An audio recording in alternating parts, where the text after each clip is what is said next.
So, who's in the cupboard today? It's me! Something quite different today. I'm out on my good friend Will's boat, Lovely Jubbly, and well, we're going to go out and see if we can't catch something, a toothy critter, I think as it's been described. That's what we're trying for. So this is Will. Hello! And this is his lovely boat, Lovely Jubbly. What's the boat, Will? What is it? It's a Wilson Flyer 20 foot. Okay, Wilson. 90 on the back. All right, okay, nice. And no doubt it flies. Yeah. Yeah. Yeah, I bet it does. And here we are, we're going down the river, heading out onto the briny Oggin. It's the morning rush hour. It's one of their club boats, isn't it? Merlin Warrior. Yeah, it's one of the club boats ahead of us. Yeah, there's a few boats from the club out today. A lot of people there camped on the end of the east arm, fish for the night. Yeah, lovely day. What a lovely day.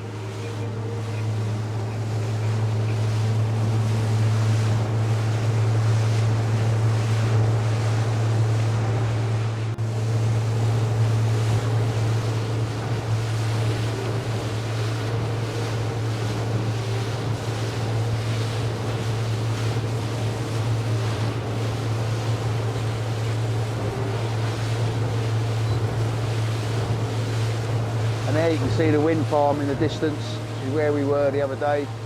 We're going out to a different mark today, which is actually the mark I've been meaning to go to, so it'd be interesting to see how we achieve, how we get on. So Will's got the that relief shading on his map, which is really good. I must say his boat is a lot neater and tidier than mine. But I'm going to stop filming now so I can hang on. And we'll come back as soon as there's anything worthy of a film. Well, we have arrived. I'm not going to disclose where we are, but we are a fair way from shore. As you look around behind me, you might just about be able to see Beach Head on the horizon. We're going to have a few little drifts, see if we can't get some fresh bait. There are two other boats out here. We are on the edge of the shipping lanes, so we have got to have our wits about us, because big old tankers that come through here are not going to stop. It takes them 30 miles to stop, so we'd be history and a little stain on the surface by the time they've stopped. So we do need to keep our wits about us. But yeah, we've arrived. So I'm not going to film for a little while. See how we get on. If we start catching some fish, I'll start filming again. Water clarity, actually it's not that clear, is it? There's quite a lot of crap in the water. Yeah. Lots of stuff in the water, debris. We have had a lot of rain in the last few weeks and a few little storms, so it's obviously affected all the way out here. First thing we're going to have to do is try and catch some bait, and I'm hearing that the mackerel are a little bit sparse at the moment, so let's hope today we find some, because it kind of depends on that. It depends on how successful we're going to be, because what we're after will be hanging around with the mackerel. So if we can find a good density of mackerel out there, we stand a good chance. Weeverfish with it. Yeah. Oh no, is it a weaver or gurnard? Weaver. It's a weaver, a big weaver, so we won't be touching that. He can go, the mackerel can stay. Actually, apparently they're very nice to eat. Apparently. Yeah, the French are big on eating them. But that's a greater weaver as opposed to the lesser weavers that we get on the beach. But even so, something that we want to be very cautious of. But that is a stonking mackerel. Look at the size of that. Oops. It's a bit blurry, that. I think for some reason it's not playing the game, this camera. Well, where's the ugly one gone? This is the ugly one. So this is the one that we want to be careful of, because this is a greater weaverfish, and it's got a very, very poisonous sting to it. So it's a long-nosed pliers job.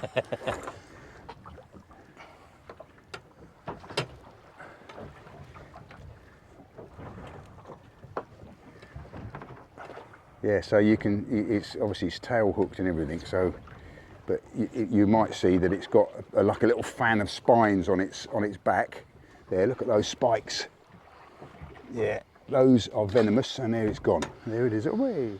Another big mackerel. No. What have we got here? Whoa! That, you do not want that to sting your hand. Well, should we try and keep it, because I wouldn't mind trying eating that, because they are meant to be good to eat. But obviously you've got to be careful how you handle it. But that is the biggest Launce I've ever, Launce, the biggest Weeverfish I've ever seen. So, You going to try it, Chris? yeah, why not? As I say, they are meant to be nice to eat, so give it a go. But we're going to have to be very careful how we handle it. A little black flag. Woo! Yeah, I'll hold it and you hit it. You know that I'm the queen of overthinking. It's like we're done before we even started. So if this is the end now, baby, know that I gave it my all. I believe in us, I won't give up on you. I will be holding on for life. Hope you believe in us, please don't give up on me. At least give me a try, 'cause you're the best thing. Just trying to convince this bass to swim back down again. We put them both back, but one of them is, they come up from quite deep, so they will have a bit of a blowout. I know bass don't tend to blow out a lot, but he will have a bit of hydrobaric injury. So we're just going to see if we can pick it up. Sorry, mate. Do you want me to do the net? No, you're all right, Chris. So we've got a fish on the belly up. Get in a minute. Yeah. As I say, if it's not going to go back down, I'll have it for my tea. He's got some life in him. Yeah, but I think it's probably got air, and you can see his stomach's swollen. Have you kept one for yourself? No. Oh, right, okay. So this one will probably be tea. Yeah. I don't think he's going to go, is he? No, I don't think so. It's a shame, but it's a nice eating size bass. Yeah. And certainly I'd be quite happy to have that for my tea.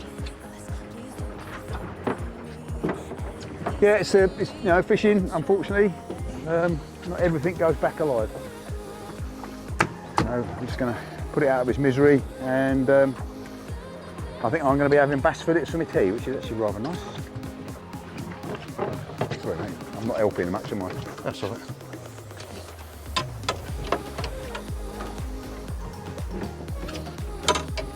Right. And, get it on ice. Lovely Jubbly. All right. Yeah, in the name of the boat.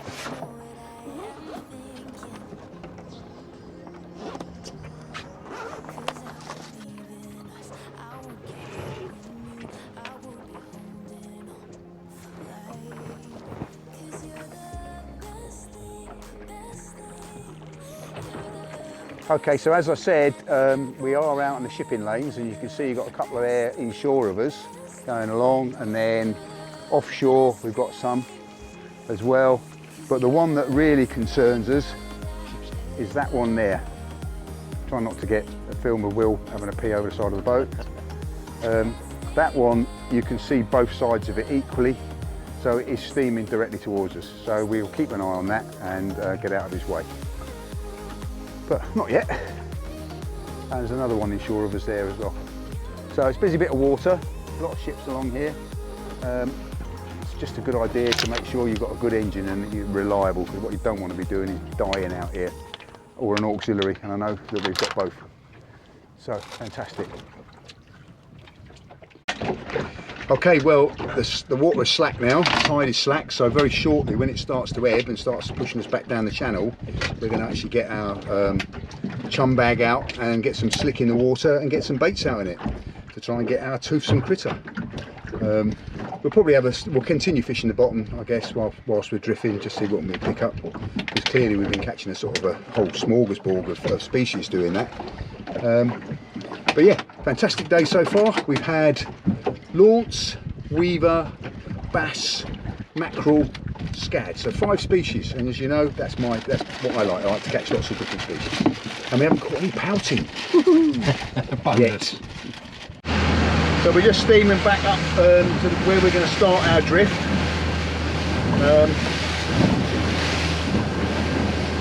The wind is going to be with the tide, which will mean it'll flatten out, but it will mean that we might actually drift ahead of the slick. But I don't know if that's a good thing or a bad thing. I don't know how it works. Steamed up tide to where we're going to start our long drift. I'm still fishing completely wrong. I've got a slow jig, but it's got a Launce on the end of it. I've got some feathers above it, and so they're dragging along the bottom. I'm going to put a weight above them, so they're being dragged along the bottom horizontally. It could result in me losing all my gear. It could result in me hooking something and biting through the feather trace, or it could result in a decent fish. So let's hope. I'm hoping that the slow jig is going to act like a trace, so you know, if I get something that's got teeth, it's going to bite against the slow jig, because it will bite through the line very, very quickly.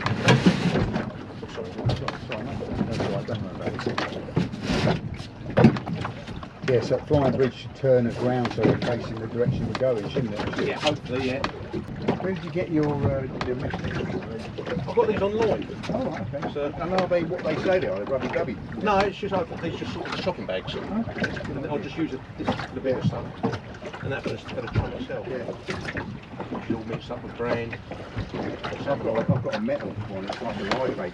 Yeah. Live bait mesh, it's called a tackle anyway. And the only thing about it is you might maybe want a smaller mesh so it doesn't quite wash away quite so quickly. Yeah. This is all yeah.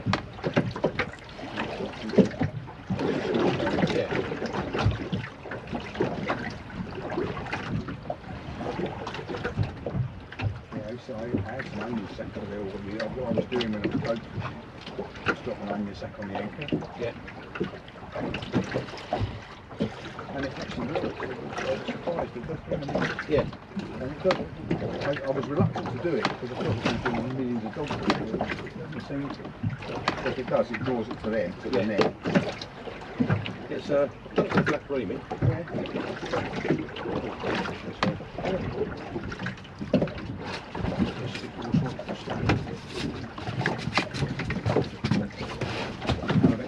Smoked fishing, it smells very nice. I've kept to have a munch myself.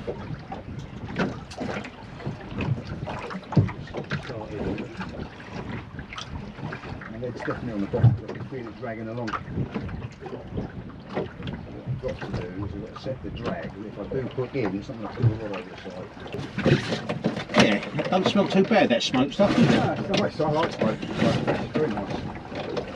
I've had a couple of goes at doing it myself, but it's never quite the same. No, it's that's a bit of an art to it, I think. Yeah. So there's a bit of a clue of what we're going to be going after now. These are the traces that Will's going to be putting on. So what breaking strain is that? £200? Yeah, 250. 250, right? Yeah. Okay. So with a rubbing strip of. It's quite. What is that? Some sort of nylon? yeah, it's Yeah. It's that actually is fed up through there. You can see it finishing there. Yeah. Oh, I see. Yeah. So like you did tie the fly lines. Yeah, and like the leader fly on. line thing. Yeah, that's a good idea. Yeah, better than having great big ugly knots on it. And Yeah. then you've doubled your line, so you've got Yeah, a you've double. got bimini twist knot up there. Oh, right, okay. So it comes down, so it's doubling your breaking strain of your braid. Yeah. Bimini twist, there's a fancy knot. Yeah. I don't think I've ever managed to. Well, yeah, I have tied them, but it's not something I would want to be messing around the back of a boat with. No, not really. This is a. You fold that in like that, up through the nylon, Yeah. and basically thread it through three or four times. All right. He says, not the best of hands really.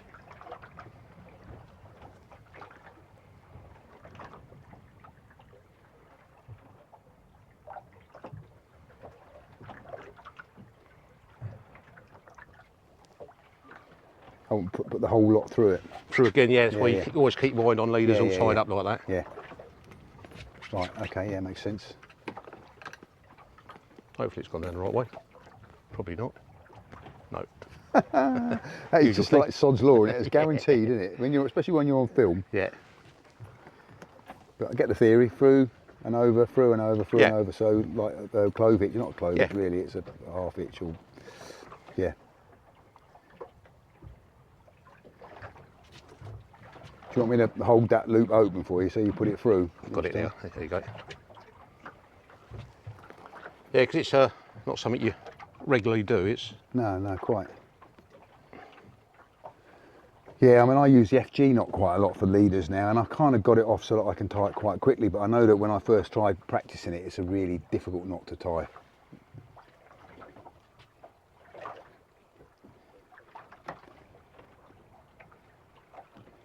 braid, eh? Yeah. Braid and monofilament, what a combination, not a good thing.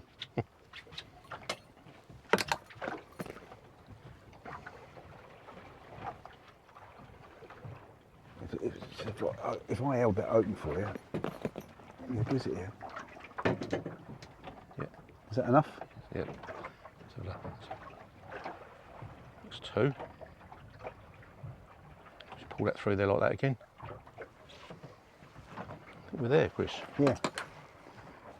Yeah, so the beauty of that is because it's gone through 3 times, not only is it has the strength that it's a loop to loop, but you've also got a sort of knot strength there as well, haven't you? So you've got three twists of line wrapped around the other side of it. I don't think it's going to make any difference. We ain't going to catch anything. Mackerel. Yeah, get mackerel. Taupe. Oh, but I'll be happy with a big taupe. There you go. Right, cool. Good. And then how did you fix your float on then?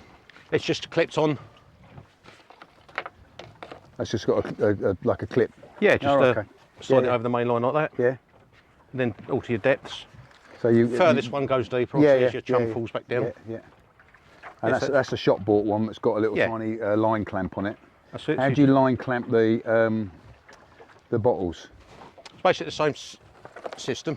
Oh, you've got a clamp. All right. Okay. Yeah, got clamps and the clips over the main line. Because what I do is I put elastic band around the bottle, so it's through this, and then you take a loop of the line and just put it underneath the elastic band, and that holds it in place quite nicely. Yeah. And if you want, you can put it around twice. Yeah. But as soon as you strike into something, it will pull the loop out of that elastic band. Strike into something. Yeah. I mean, it's all in theory. It's not happened to me in practice yet. It's something I've never caught. I've never caught one of those toothy critters. I am not saying what they are we're talking about. Yeah. Crush barb. Oh, right, okay. Yeah, nice. That big circle hook. Yeah. With a what time breakage strain? Steel is that? I think this might be 250. 250? No, I think it's a bit more than that, I think. Right, Not too sure. Right, so we've got a float on there. Yeah. It's clipped in place. There you go, with a wind on leader. Yeah. So this one's going to be a close one, quite shallow, yeah? Yeah. Nice juiced up mackerel on there. All cut, swims a little bit better. Yeah, and gives that his scent.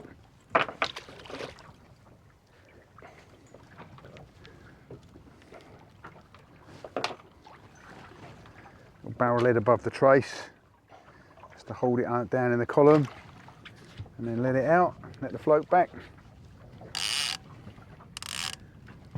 And into our oily slick. Look at the oily slicks already forming. Look at that. Beaut.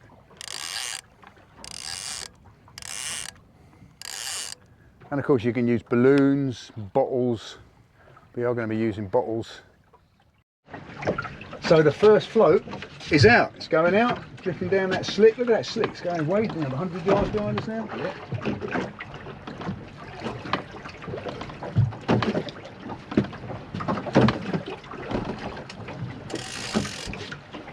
All over by the weight.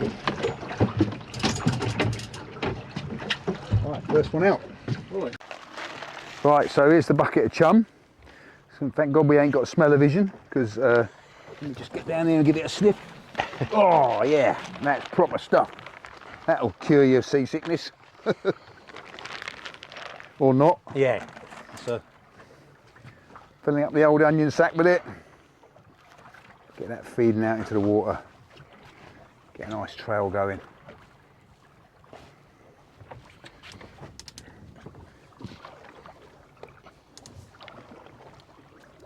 There we go.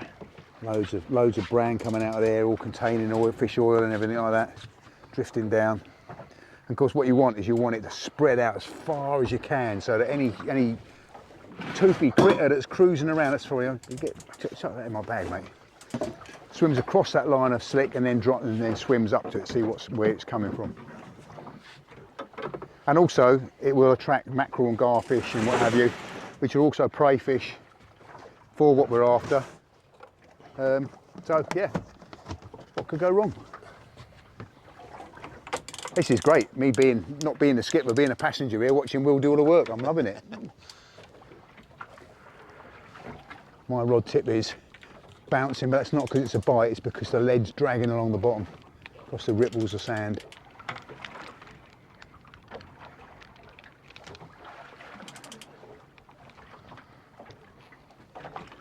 It's going to be loads of rods out, nothing happening, and then suddenly it'll all happen at once. And even if nothing happens, what an amazing day. Yeah. We've already had some interesting fish.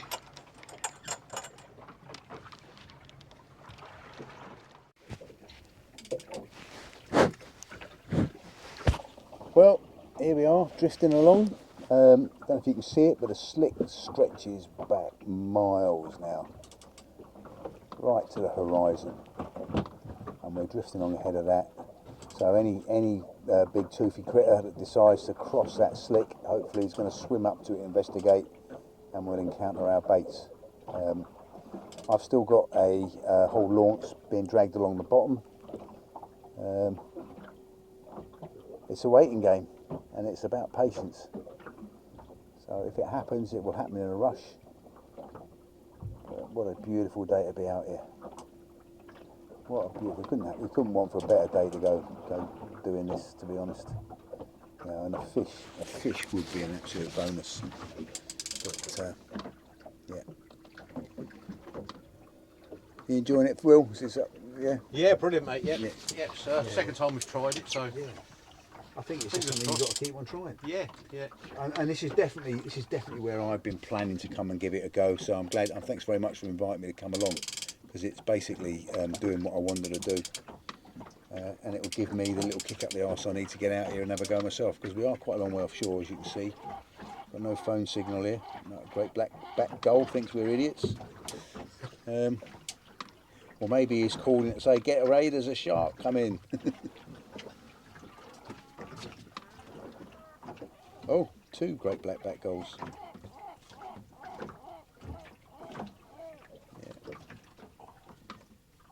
Yeah.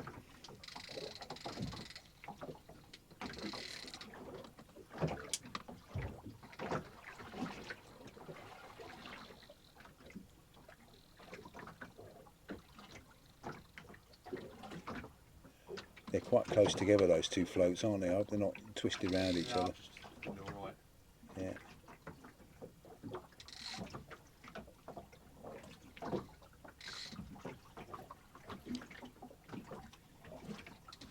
Let's have a look, see.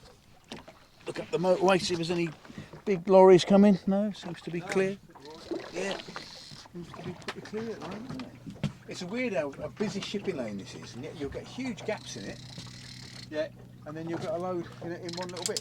And when they do the cross-channel swims, I guess they have to time it for those big gaps. It costs quite a lot of money to do a cross-channel swim. Yeah. Because there is a, you have to make sure that you're safe, and you have to have a safety boat and everything.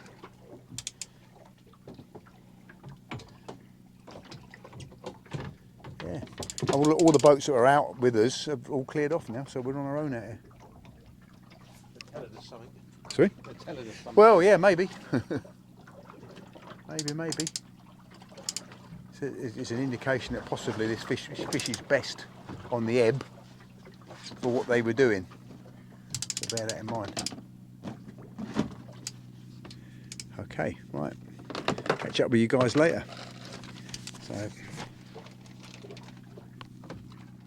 enjoying my cup of tea with the rod over the side, and the rod nearly went over the side. There's something bashing a nine on there, but it doesn't feel particularly big, but we'll see. No, it's still going. I'm thinking we're going to call it early. I'd say another bass, but I might be wrong. Just then I got hit by a string of mackerel. It didn't feel like mackerel because it's like it's the every so often a big bang. It's a big bang theory. So it's a standard way of ensuring you get a bite, is get a hot cup of tea in your hand. Still there, still nodding. Still nodding. It's not putting up a mince. I'm going to say cod maybe as well. It could be a cod. It could be a little cod, not a big one.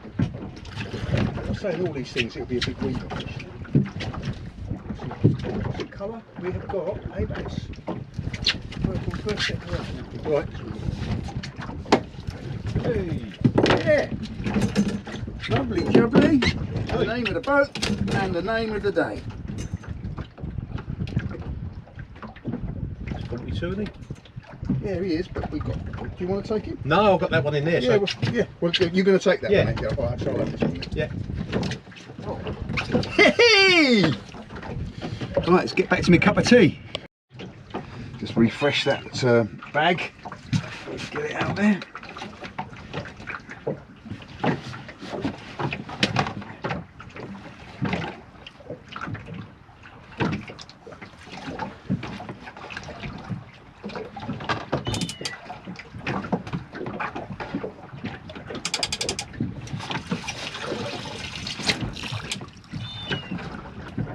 That's a bad call putting the smoked fish in there. A bit more oil, isn't it? Yeah. I mean, I don't know. I mean, everyone talks about they put a secret ingredient in their chum, and they won't say what it is. So maybe it's smoked fish. Yeah. Or maybe smoked fish is a mistake. Maybe sharks don't like the smell. Who knows? Who knows? We'll go for that one, eh? Huh? I don't like smoked fish. That's the reason. Well, I would imagine it's quite an unusual smell to them. Yeah. That's got some beast of a butt on that rod, isn't it? Well, the new pen ones. Is that, yeah. Is that what that is? It's Yeah. the new pen ones, is it? What weight class rod is that? You know what, I don't know. Where are we looking? 10 regiment.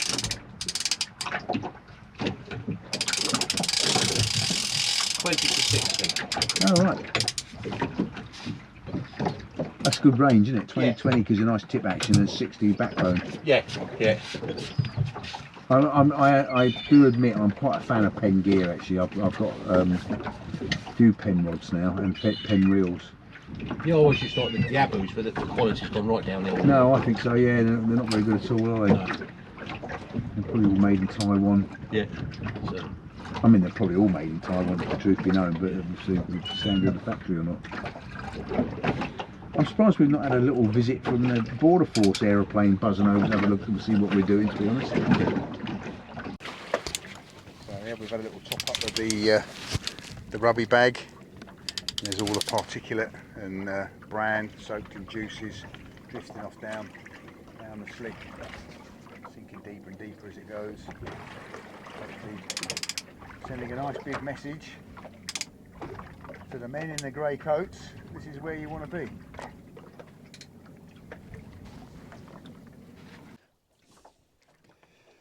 Well, we've got about another hour of the flood, and then we're going to start thinking about heading back in. I don't think we could have had a more perfect day for doing what we're doing. I'll let you know what we were after today. We were hoping for a fresher, no pressure and no thresher. But you know, everything's right. The weather's right, the wind is right, the tide is right. There are mackerel and bait fish around, so if they're going to be about, they will be about. We've got a fantastic slick going. I don't know if you can see it, but it stretches like that, and then it curves across, and then it curves back, and then it curves all the way around off to there, almost to the horizon. So it's an amazing slick, and we've stayed on the slick. We've never drifted, never been blown off it.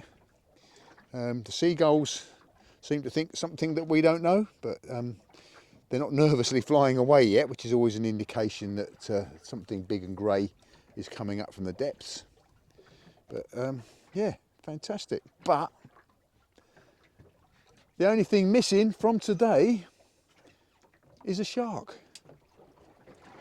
We will persevere, we will keep on. Another hour, you never know, it could all change in that hour. And then we're going to head back in. But yeah, fantastic day. Keep on watching, we will turn the camera on again if something happens. Okay, well, we're going to call it a day, drifting out here. We're going to go back and hit a wreck on the way back, just on the off chance to pick up a pollock or something like that. But yeah, no, it was a great day. Everything was in place apart from one thing, the shark. But to be repeated.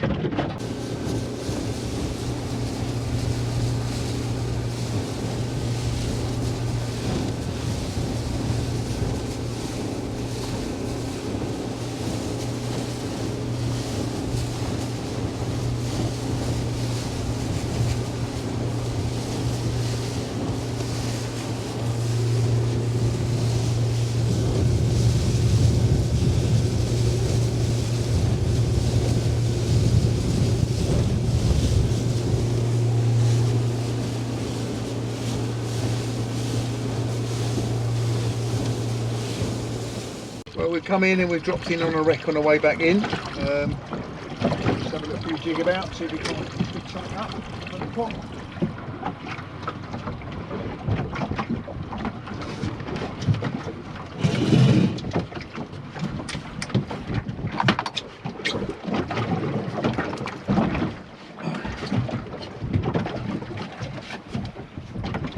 The water is murky in here, isn't it? Murky, yeah. Yeah, well.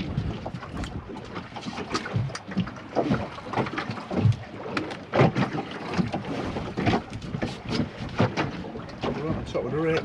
Yeah. There is some fish there, isn't there? Yeah. Some fish in it, probably pouting. It's like water pouting, and it's pouting time.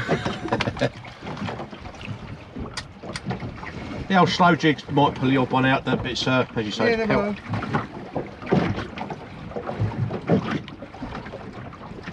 And these nice big tubey feathers that I've never tried before suddenly seem to work really well. Just to see if they don't pick up pollock up fishes. Well, we caught bass them today, haven't we? So Yeah, yeah. this is a bass wreck.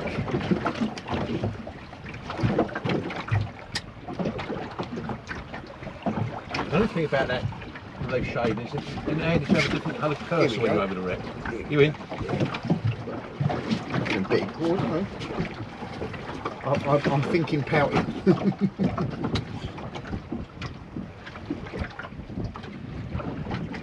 Wouldn't be a day's fishing without the odd pouting. Whoa, hello. Fucking hell, it's woken up, whatever it is. Not in the pouting. No. Woo. Whatever that was, it One woke mate. up. You in? That's a good one. Yeah. Oh, she's diving. Come back up here, brother. Big pollock. Come on, come on, come on. Really nice. Here we go. We have got a pouting and a pollock. So I reckon I had the pouting first on the way out of the pollock. Seems like it, doesn't it? Nice pollock on this one. Yeah.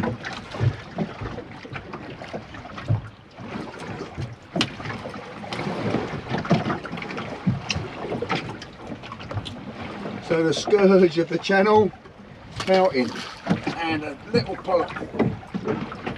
See if we can get him to go back. He doesn't look like he's blown out at all. There you go. Speared and away. And away. Whoops, and a me away.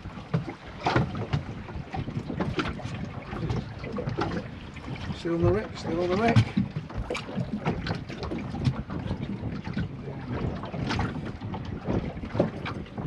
Ever popular pouting twist. Right.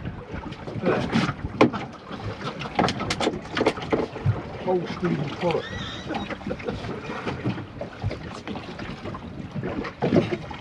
I wish it was just the one, but hey ho.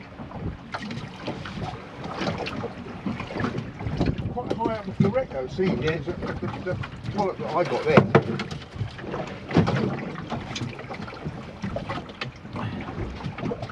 Almost worth dropping it down and winding up.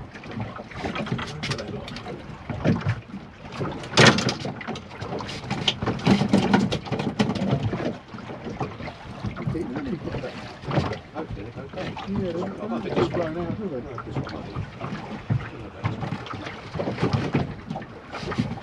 What are you saying about it? There's not many pollock around? You can't catch one big one, catch 3 medium-sized ones. Yeah, he was head hooks that one, so he's not come back too cleverly. The other two went back all right. Yeah, it's not deep, is it? And they were quite a long way up off the wreck, so they're not going to get too much of a barometric thing. We're still over the wreck, mate? No, we'll fit it. Get that in. Yeah. Small. Yeah. Good way of finishing the day, isn't it? Yeah. Yeah. Well, we've had a cracking day and we're heading back in now. Yeah, really nice day out. Obviously, we were hoping to pick up a shark, but we didn't. But it was an outside chance. But you know, worth a try. Worth a try. You're not going to catch one if you don't try. We've had a total of 7 species. We had mackerel, scad, bass, launce, pollock, pouting, did I say weaver? There's 7 species anyway. So it's been a cracking day. Heading back in now and back in before it's too late, which is nice. Now the beauty is that Will's boat is in the marina, so we haven't got the drama of trying to land it. So it'll be pull in, pull up and unload. So that'll be it. So fantastic day. Thanks very much, Will, for such a cracking day, mate. Yeah. Next time it'll be out on me. Yeah. Come on, me. Yeah. Yeah. So cracking day. See you later.